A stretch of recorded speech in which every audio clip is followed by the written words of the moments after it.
ان روئے آنسو، تحریر فرحت اشتیاق، قسط نمبر 6۔ وہ ایک بہت ہی روشن چمکیلی صبح تھی جب ماس پیدا ہوا۔ کتنا پیارا تھا وہ، گول مٹول سا، خوب صحت مند۔ ان کے گھر میں خوشیوں کی بارات اتر آئی تھی۔ اماں کے خوشی کے مارے قدم زمین پر نہیں ٹک رہے تھے۔ بابا سارے خاندان میں مٹھائی تقسیم کرواتے پھر رہے تھے۔ سمن ماں بن کر اور بھی حسین لگ رہی تھی۔ اللہ نے اس کی دعا قبول کر لی تھی۔ اسے بیٹا دے دیا تھا جو شکل و صورت میں بالکل اپنے باپ جیسا لگ رہا تھا۔ اماں نے ماس کو گود میں لے کر چومتے ہوئے بے ساختہ کہا، یہ تو بالکل ارتضیٰ کا بچپن ہے۔ مجھے ایسا لگ رہا ہے جیسے وقت پیچھے کی طرف سفر کر گیا ہے اور ارتضیٰ پھر سے میری گود میں آ گیا ہے۔ اس نے ڈرتے ڈرتے ماس کو اپنی گود میں لے لیا۔ زندگی میں پہلی مرتبہ اتنے چھوٹے بچے کو اٹھایا تھا۔ اس کے چھوٹے چھوٹے نازک سے ہاتھ پاؤں اسے کنفیوز کر رہے تھے۔ بڑی احتیاط سے اس نے اسے گود میں لیا۔ مما اسے ڈرتے ہوئے انداز کو دیکھ کر ہنس پڑی، پھر مسکراتے ہوئے اسے سمجھانے لگیں کہ اتنے چھوٹے بچوں کو کس طرح اٹھایا جاتا ہے۔ بہت آہستگی سے اس نے ماس کا ماتھا چوما تو وہ ایک بہت ہی مختلف سے احساس سے دوچار ہوئی۔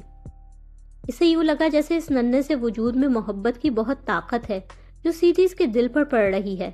اس کا دل چاہا وہ اسے خوب بھینچ کر پیار کرے۔ محبت کا ایک ایسا احساس جاگا تھا اس کے دل میں۔ کیا اس لیے کہ وہ ارتضیٰ کا بیٹا تھا یا پھر اس لیے کہ وہ سمن کا بیٹا تھا، اس کی بہن کا بیٹا تھا؟ اس سوال کا جواب اس کے پاس نہیں تھا۔ وہ یونیورسٹی میں آ کر بیگ اور دوپٹہ کمرے میں اچھالتی سیدھی سمن کے کمرے میں آ گئی تھی۔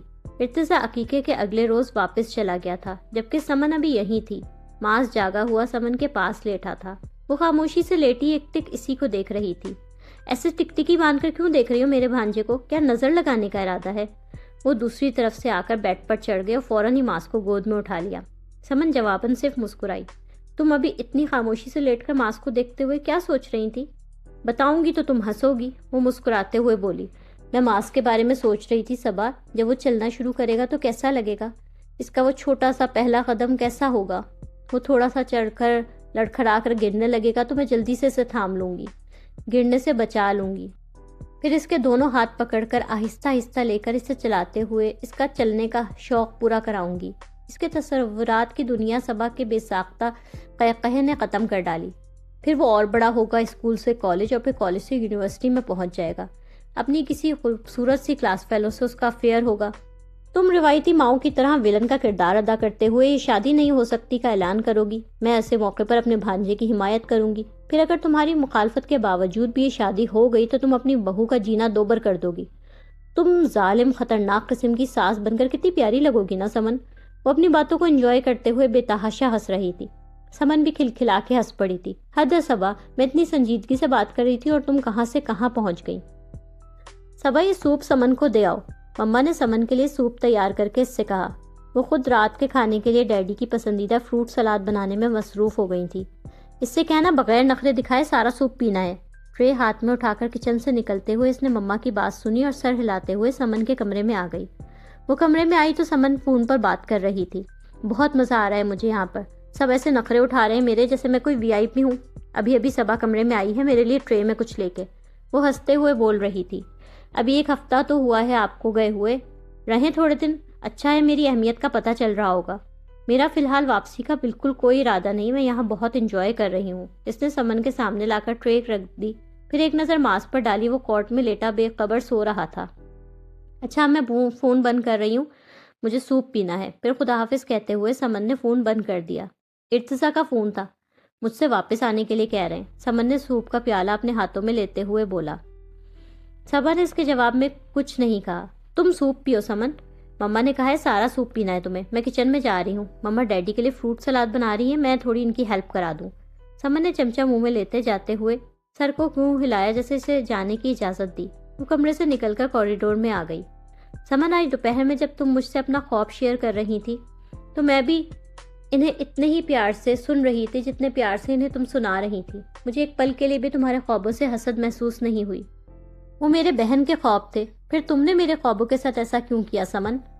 اجاڑ ڈالے نا میرے سارے خواب، وہ خواب جو میں نے اپنی زندگی کے 17 سالوں تک دیکھے تھے۔ مجھے یہ بات یاد آتی ہے کہ تم ہی وہ لڑکی ہو جس نے میرے خواب مجھ سے چھین لیے، تو پھر مجھے تم سے نفرت محسوس ہوتی ہے۔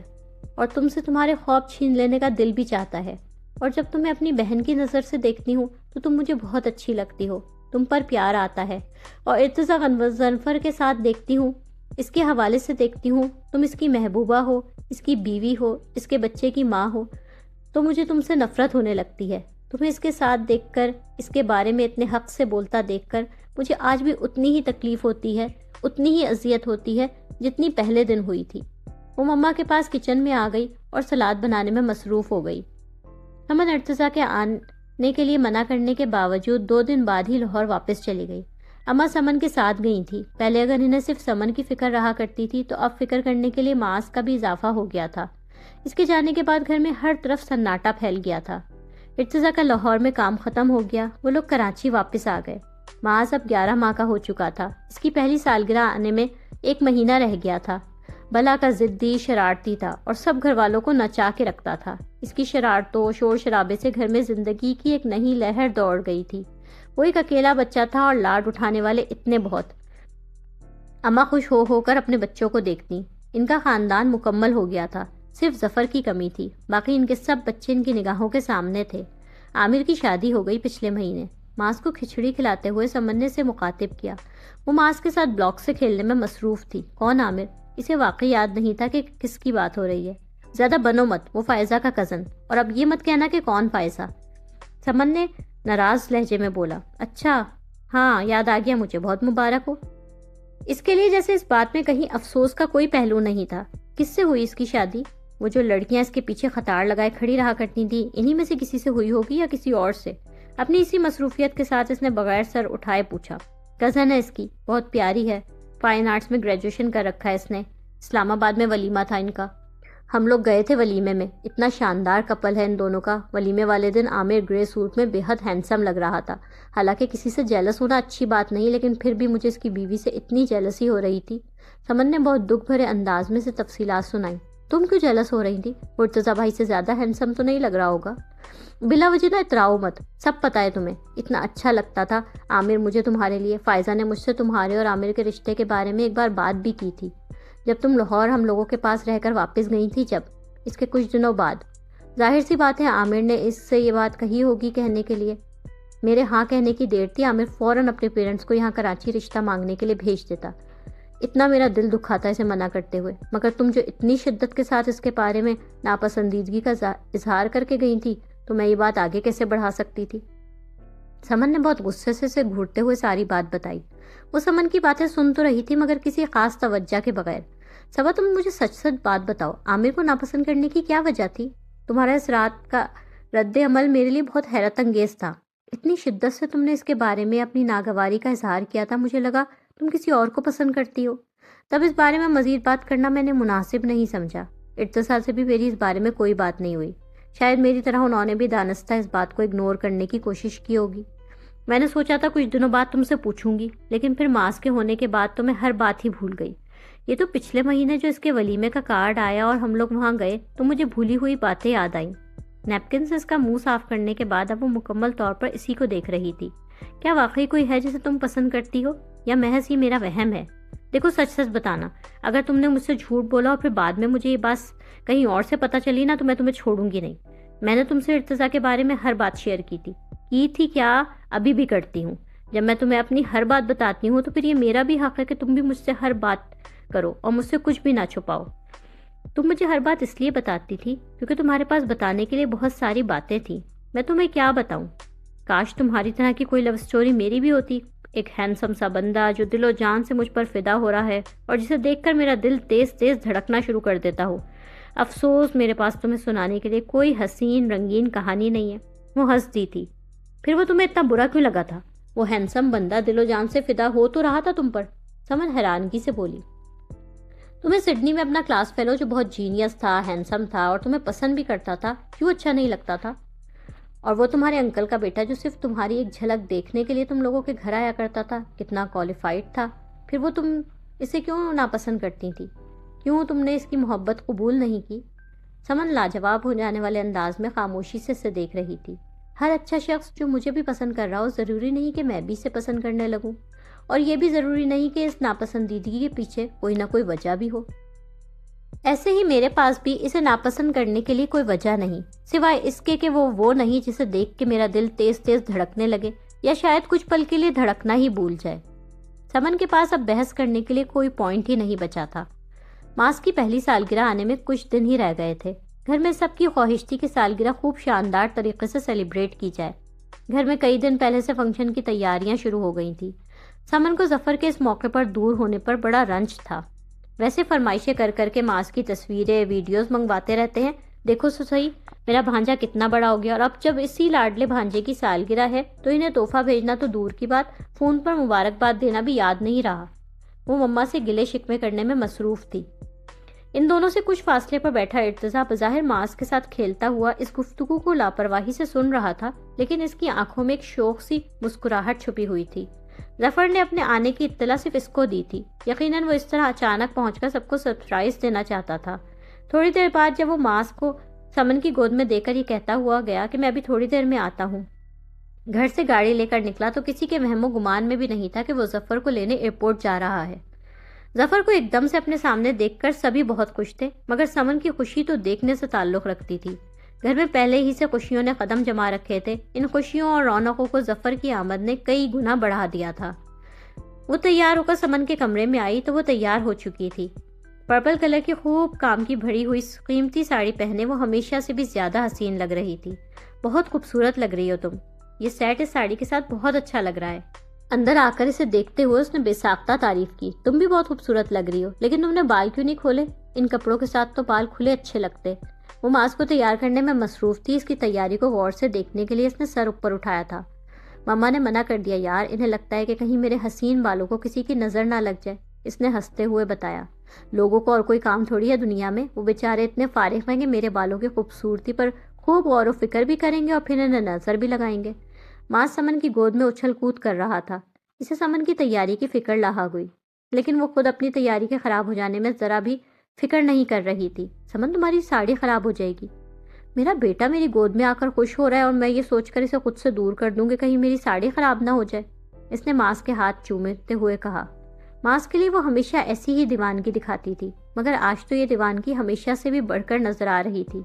وہ بہت دلچسپی سے ماں بیٹے کی محبت دیکھ رہی تھی۔ وہ کبھی اس کے ہاتھ چومتی، کبھی گال، کبھی ماتھا، اور اسے جیسے ماں کے اس لمس سے بہت تسکین مل رہی تھی۔ خوب کھلکھلا کے ہنستے ہوئے وہ اپنی خوشی کا اظہار کر رہا تھا۔ تم تو ایسے پیار کر رہی ہو سمن جیسے تم سے وہ کہیں دور جانے والا ہے۔ وہ اس کی بےتابی اور والہانہ انداز دیکھ کر بولی۔ اللہ نہ کرے جو کبھی ماں مجھ سے دور جائے۔ سمن کو اس کی بات بالکل پسند نہیں آئی۔ میں اپنے بیٹے کو کبھی خود سے دور نہیں جانے دوں گی، اسے ہمیشہ اپنے پاس رکھوں گی، پڑھنے کے لیے بھی باہر نہیں بھیجوں گی۔ وہ اسے اسی انداز سے پیار کرتے ہوئے بولے جا رہی تھی۔ اسی وقت کمرے کا دروازہ کھل کر ارتضیٰ اندر آیا۔ ایک بہت ہی بھرپور نگاہ اس نے سمن پر ڈالی۔ صبا کی موجودگی کی وجہ سے وہ منہ سے تو کچھ نہیں بولا، لیکن اس کی نگاہوں کی ستائشی چمک بتا رہی تھی کہ وہ اسے اس روپ میں بہت پیاری لگ رہی ہے۔ ارتضیٰ دیکھے ماس شیروانی اور پجامے میں بالکل شہزادہ لگ رہا ہے نا؟ اس نے ارتضیٰ کی توجہ بیٹے کی طرف کرائی۔ وہ اس کے کہنے سے پہلے ہی ماس کو دیکھ چکا تھا۔ مسکراتے ہوئے اس نے آگے بڑھ کر اس کے گال چومے۔ اپنی ماما کو بتاؤ کہ وہ خود بھی بالکل شہزادی لگ رہی ہیں۔ وہ مسکراتے ہوئے پیچھے ہٹ گیا۔ سمن ان کامنٹس پر بری طرح جھیپ گئی۔ سوا تم ہم تینوں کی ایک تصویر تو ذرا کھینچو جلدی سے، پھر میں کیک لینے جا رہا ہوں۔ اس نے سائڈ ٹیبل پر رکھا کیمرہ اس کے ہاتھ میں پکڑاتے ہوئے کہا۔ وہ دونوں ایک ساتھ کھڑے ہو گئے۔ ماس کو سمن نے گود میں اٹھا لیا۔ سبا دیکھو تصویر بہت اچھی آنی چاہیے، تمہاری فوٹوگرافی کا امتحان ہے آج۔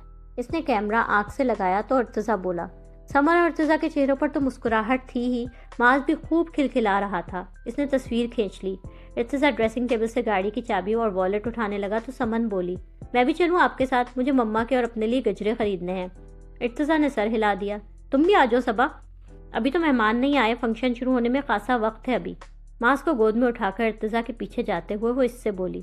سبا بھی ان لوگوں کے ساتھ آ گئی۔ ماس کے لیے سمن بہترین سے کم کسی چیز پر راضی نہیں ہوتی تھی۔ ارتضیٰ کے ساتھ مل کر اس نے خوب ساری بیکریز چھانی تھی اپنی پسند کا کیک بنوانے کے لیے۔ تم لوگ بیٹھو، میں کیک لے کر آتا ہوں۔ بیکری کے پاس لا کر گاڑی روکتے ہوئے ان لوگوں سے بولا۔ پھر وہ اندر چلا گیا اور یہ دونوں اس کا انتظار کرنے لگیں۔ سبا دیکھو وہ سامنے جو لڑکا گجرے بیچ رہا ہے نا، اس کے گجرے کتنے خوبصورت اور بالکل فریش لگ رہے ہیں نا۔ سمن نے اسے وہ لڑکا دکھایا جو سگنل بند ہونے پر ہر گاڑی کے پاس جا کر اس میں بیٹھے لوگوں سے اپنے گجرے خریدنے کے لیے کہہ رہا تھا۔ میں اس سے گجرے لے کے آتی ہوں، اتنے خوبصورت گجرے نا کسی دکان پر ملنے مشکل ہیں۔ ان لوگوں کی گاڑی سروس روڈ پر بیکری کے سامنے پارک ہوئی ہوئی تھی اور وہ لڑکا سامنے روڈ پر ادھر سے ادھر بھاگتا گجرے بیچ رہا تھا۔ ابھی ارتضیٰ بھائی آ جائیں گے، تم ان سے منگوا لینا، خود کہاں جاؤ گی اس کے پیچھے؟ وہ اسے منع کرنا چاہ رہی تھی۔ 2 منٹ لگیں گے یار، یہ گئی وہ آئی۔ وہ اس کی بات انسنی کر کے گاڑی سے اتر گئی۔ وہ کھڑکی کا شیشہ نیچے کر کے اس کی طرف دیکھ رہی تھی۔ فٹ پاتھ سے اتر کر روڈ کے کنارے پر کھڑے ہو کر ہی سمن نے اس لڑکے کو آواز دی تھی۔ اسے سمن کی آواز سن لی، وہ روڈ کے دوسری طرف تھا۔ وہ سمن کی طرف آنے ہی لگا، مگر اس کے پہنچنے سے پہلے سامنے سے انتہائی تیز رفتار بس سمن تک پہنچ گئی۔ وہ بس اسٹاپ نہیں تھا، بس اس جگہ لا کر روکنے کا کوئی جواز نہیں تھا، اور وہ بھی اتنی تیز رفتاری سے۔ اسے سمن کو روڈ پر گرتے دیکھا۔ بس کے ٹائر اسے کچلتے ہوئے کچھ دور جا کر رکے تھے۔ سمن! اس کے منہ سے چیخ نکلی۔ اس کا بیگ اس کی گود سے پھسل کر سیٹ پر گر گیا۔ وہ گاڑی کا دروازہ کھول کر دیوانہ وار اس کی طرف بھاگی۔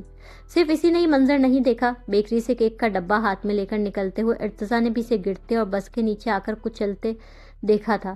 کیک کا ڈبہ اس کے ہاتھ سے گر گیا تھا۔ وہ اندھا دھند بھاگا۔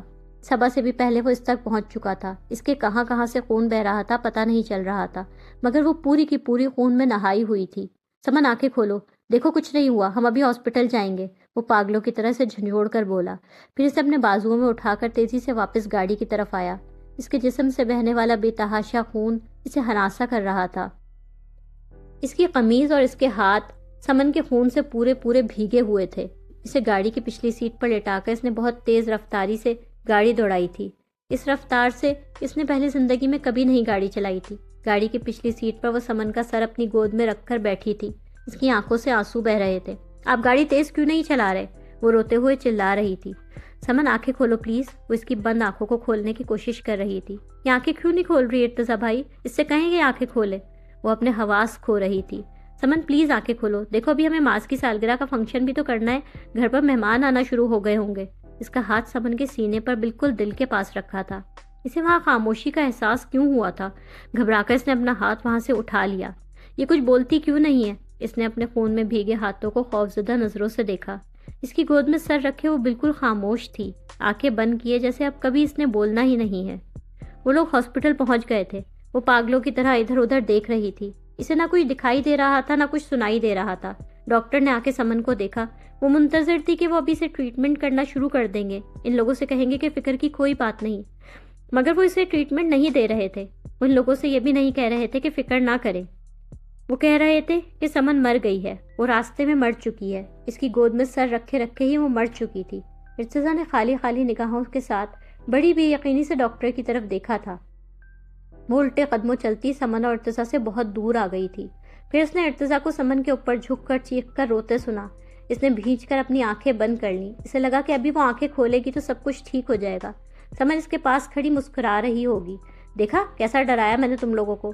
اس کے پاس آ کر کوئی کچھ بولا تو تھا، مگر وہ سمن نہیں تھی۔ پتہ نہیں وہ کون تھی، شاید کوئی نرس۔ وہ اس کے ہاتھوں میں بہت سے زیورات پکڑا رہی تھی، جڑاؤ، ہار، سونے کی کنگن، انگوٹھیاں، چین، پتہ نہیں اور کیا کیا چیزیں۔ وہ ان سب چیزوں کو تعجب سے دیکھنے لگی۔ اس نے ڈیڈی اور بابا کو کوریڈور میں آتے دیکھا تو بھاگتی ہوئی ان کے پاس آ گئی۔ ڈیڈی، سمن کو یہاں سے لے جائیں، یہ ہاسپٹل بالکل اچھا نہیں ہے، یہاں کے ڈاکٹر پتہ نہیں کیسے ہیں، وہ سمن کو ٹریٹمنٹ ہی نہیں دے رہے۔ ڈیڈی نے اس کی بات کا کوئی جواب نہیں دیا، وہ زار و قطار رو رہے تھے۔ بابا نے آگے بڑھ کر اس کا سر اپنے سینے سے لگایا، لیکن بولے وہ بھی کچھ نہیں۔ چلو صبا، کوئی اس کا ہاتھ پکڑ کر اسے وہاں سے لے گیا تھا۔ وہ خاموشی سے گاڑی میں بیٹھ گئی۔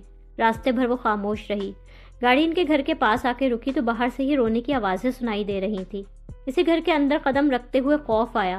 وہ گاڑی سے اتر گئی، مگر گھر کے اندر جانے کے بجائے لان کے آخری کونے میں جا کر کھڑی ہو گئی۔ لیکن یہاں پر بھی رونے کی بہت تیز آوازیں اس کے کانوں میں آ رہی تھیں۔ اس نے اپنے کانوں میں انگلیاں ڈال لیں۔ تھوڑی تھوڑی دیر بعد گاڑیوں سے اتر کر مختلف لوگ ان کے گھر میں آ رہے تھے۔ آہستہ آہستہ لان میں بھی بہت سے لوگ جمع ہونے شروع ہو گئے تھے۔ مما فون پر سمن کے ایکسیڈنٹ کا سن کر ہی بے ہوش ہو گئی تھی۔ اماں غم سے نڈھال ایک طرف ساکت بیٹھی تھی۔ ان کی بوڑھی آنکھوں سے آنسو گر رہے تھے اور لبوں پر مسلسل ایک ہی جملہ تھا، سمن یہ وقت تو میرے جانے کا تھا نا، پھر تم نے ایسا کیوں کیا؟ تمہیں اپنی بوڑھی دادی پر ذرا رحم نہیں آیا؟ یہ بھی نہیں سوچا کہ وہ اس صدمہ کیسے سہ پائیں گی؟ ڈیڈی ایک طرف بیٹھے بلک بلک کر روتے بیٹی کی آخری سفر کی تیاریاں دیکھ رہے تھے۔ بابا ان کے پاس بیٹھے ہوئے تھے، ان کے کندھے کے گرد اپنا ہاتھ رکھ کر انہیں دلاسا دینے کی کوشش کرتے وہ خود بھی روئے چلے جا رہے تھے۔ ارتضیٰ ضبط کی آخری حد پر پہنچا خاموشی سے لوگوں کے تعزیتی جملے سن رہا تھا۔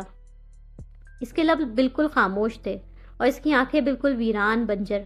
ظفر آج صبح جس بہن کو خوش کرنے کے لیے اسے سرپرائز دینے اچانک یہاں پہنچا تھا، اس وقت اسی بہن کو آنکھیں بند کر کے گہری نیند سوتا دیکھ رہا تھا۔ کیا تقدیر اتنی شفاف ہوتی ہے، ہنستے چہروں سے یوں لمحہ بھر میں مسکان چھین لیتی ہے۔ کیا تقدیر اسے آج یہاں لے کے آئی تھی کہ وہ بہن کے مر جانے پر لوگوں کی ہمدردانہ نظریں دیکھے، تعزیتی لفظ سنے اور اپنے ماں باپ اور دادی کو غم کی ان انتہاؤں پر سنبھالے۔ یہ سوچے کہ وہ اسے رونا نہیں، اسے سب کو سنبھالنا ہے، بابا کو، ڈیڈی کو، مما کو، دادی کو، ارتضیٰ کو اور صبا کو۔ لیکن صبا وہ کہاں ہے؟ اسے اچانک صبا کا خیال آیا۔ مما کے پاس ڈاکٹر اور اپنی چند رشتہ دار خواتین کو چھوڑ کر وہ صبا کی تلاش میں آیا۔ یہاں وہاں اس کی تلاش میں نظریں دوڑاتا وہ گھر کے پچھلے حصے میں آ گیا۔ صبا اسے وہاں نظر آ گئی تھی۔ اسے دیکھ کر اس نے سکون کا سانس لیا۔ وہ خود بھی اسے آتا دیکھ کر اس کے پاس آ گئی۔ ظفر بھائی، سمن اپنے اور مما کے لیے گجرے لینے گئی تھی۔ اسے گجروں نے نہیں، موت نے بلایا تھا۔ صبا، ظفر کی آنکھوں میں آنسو آ گئے تھے۔ بے اختیار اس نے صبا کو گلے لگا لیا۔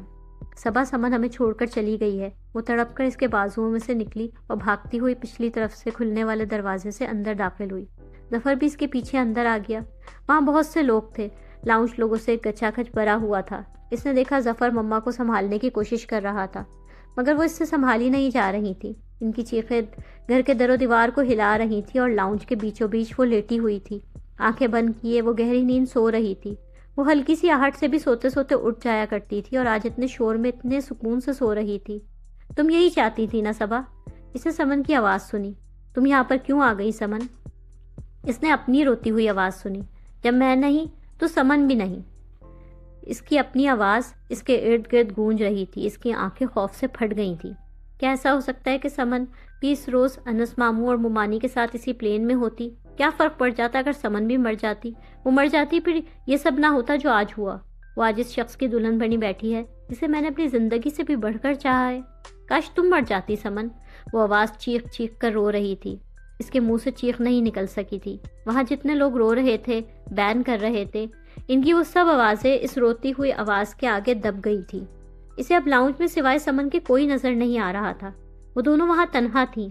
اسے اب کہیں پر بھی کوئی آواز سنائی نہیں دے رہی تھی سوائے اپنی اس روتی ہوئی آواز کے۔ وہ سمن کے بالکل پاس آ گئی تھی۔ پھر اس نے دیکھا سوتے ہوئے ایک دم سمن نے اپنی آنکھیں کھول دی ہیں۔ وہ اسی کی طرف دیکھ رہی ہے۔ تمہیں میرا آنا برا لگا تھا نا؟ تم سوچتی تھی کہ سمن یہاں پر کیوں آ گئی ہے؟ اس کے آنے سے پہلے ہم سب کتنے خوش رہا کرتے تھے۔ میں جا رہی ہوں صبا، اب تم لوگ دوبارہ سے خوش رہنے لگو گے۔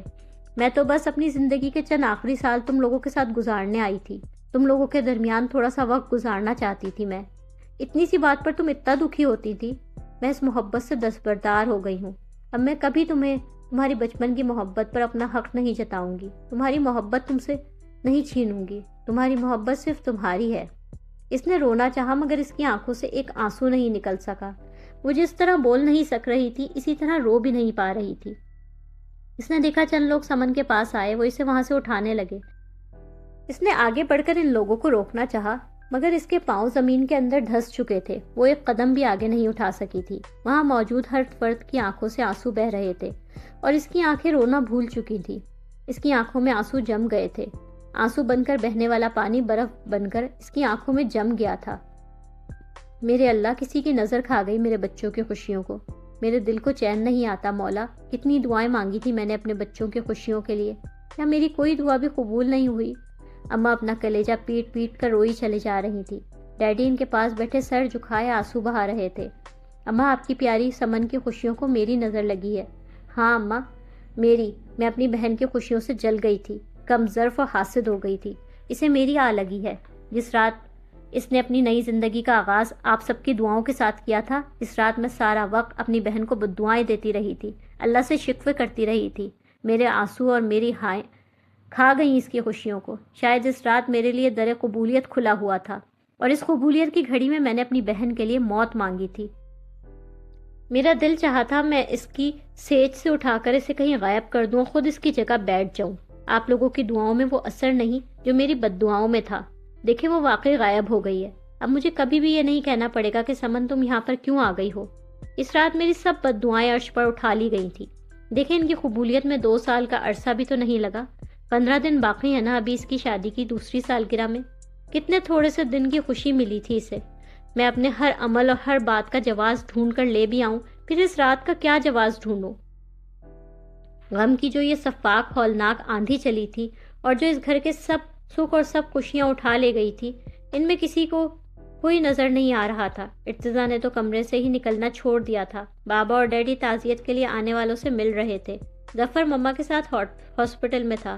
اس کی کزن نے 2-3 بار اسے مخاطب کرنے اور وہاں سے اٹھانے کی کوشش کی، مگر وہ جیسے انہیں سن ہی نہیں رہی تھی۔ مما شام کے وقت ہاسپٹل سے واپس آئی تھی۔ ظفر انہیں سہارا دے کر اندر لے آیا تھا۔ صرف ایک دن میں وہ بہت بوڑھی، بہت کمزور ہو گئی تھی۔ ڈیڈی نے ان کا ہاتھ پکڑ کر انہیں صوفے پر بٹھا دیا تھا۔ سب مجھ سے کہہ رہے ہیں صبر کرو، مگر میں کیسے صبر کروں؟ میری کم عمر معصوم بیٹی منو مٹی تلے جا سوئی، میں اسے کیسے بھول سکتی ہوں؟ وہ میرے وجود کا حصہ تھی۔ کسی کے جسم کا کوئی حصہ کاٹ کر پھینک دو اور اس سے کہو کہ اسے بھول جائے، صبر کر لے۔ اولاد کیا بھول جانے والی چیز ہوتی ہے؟ کچھ عرصے بعد صبر آ جائے گا۔ وہ ڈیڈی کے کندھے پر سر رکھ کر رو رہی تھی۔ اسے ایسا لگا جیسے سمن کے ساتھ ساتھ مما ڈیڈی بھی مر گئے ہیں۔ اس کی ساکت وجود میں ایک دم ہی حرکت پیدا ہوئی۔ وہ اٹھی اور بھاگتے ہوئے اپنے کمرے میں آ گئی۔ وضو کر کے اس نے جانماز بچھائی۔ جب میری بد دعاؤں میں اتنا اثر ہے تو دعاؤں میں کیوں نہیں؟ سمن کو واپس بھیج دے میرے اللہ، اس کی جگہ مجھے بلا لیں۔ موت کے فرشتے کو اس گھر سے ایک زندگی چاہیے تھی نا، تو میری زندگی سمن کو دے دے اور اس کی موت مجھے۔ دعا مانگتے مانگتے اسے احساس ہوا کہ اس کے لفظ بالکل بے جان سے ہیں۔ اس کی آنکھوں سے ایک آنسو بھی نہیں گر رہا۔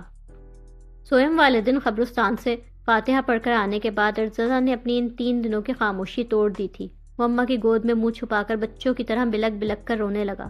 وہ کہتی تھی میں زندگی میں ہر دکھ اور سکھ میں تمہارا ساتھ نبھاؤں گی۔ ساری دنیا تمہارا ساتھ چھوڑ دے میں نہیں چھوڑوں گی۔ آج ساری دنیا میرے ساتھ ہے اور وہ ہمیشہ ساتھ نبھانے کا وعدہ کرنے والی نہیں ہے۔ کتنی جھوٹی تھی سمن، کتنے جھوٹے وعدے کیے تھے اس نے مجھ سے۔ اماں اس کے سر پر محبت سے ہاتھ پھیرتے ہوئے خود بھی رو رہی تھی۔ میرے بیٹے کی قسمت بھی میری جیسی ہے، میں بھی بن ماں کے پلا، اماں دیکھیں وہ بھی بن ماں کے پلے گا۔ اس نے کہا تھا ہم ماس کو پہلے دن اسکول چھوڑنے ایک ساتھ جائیں گے۔ اب جب وہ پہلے دن اسکول جائے گا تو اس کا دوسرا ہاتھ کون پکڑے گا؟ بن ماں کا بچہ۔